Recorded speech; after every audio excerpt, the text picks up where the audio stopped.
There is an op-ed piece on CNN by Guthrie Graves Fitzsimmons, who is described as a progressive Christian writer and activist, the founder of the Resistance Praise, a daily devotional aimed at spiritually and politically defeating Trumpism.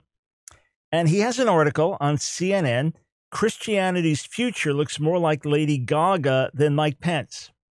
No, sir, not a possible chance of that. Oh, first thing is, there is the fact that Mike Pence believes in and affirms biblical morality, biblical sexuality, biblical marriage, whereas Lady Gaga, for all her gifting and talents, is quite on the opposite side of those issues. But the facts, sir, are against you. The churches that are bleeding, the churches that are losing the most people, including the most young people, are the so-called progressive churches, the so-called liberal churches.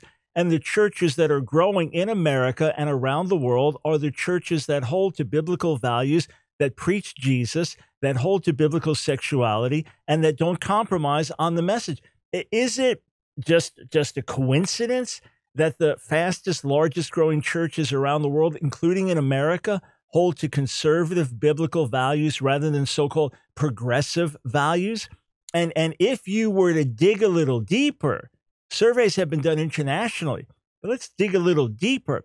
I could virtually guarantee you that if you take 100 top progressive churches in America and 100 top evangelical Bible-based churches in America, and then you compare and you look at young people attending, you'll have higher percentage of young people in the conservative Bible-based churches. Why? Because they're getting changed, because they're encountering Jesus, because they want reality, because they want to experience a touch from God, because they want to know the transforming love of God, and they're encountering him there.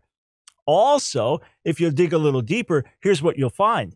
You will find that if you look at various signs of commitment, Bible reading on a daily basis, prayer on a daily basis, reaching out to the lost on a daily basis or on a weekly basis, compassionate outreach to help the needy, you will find overwhelmingly that the young people in the Bible-based churches, especially those encountering the freshness and fullness of the Spirit, they are far more healthy and committed spiritually than those in the so-called progressive churches.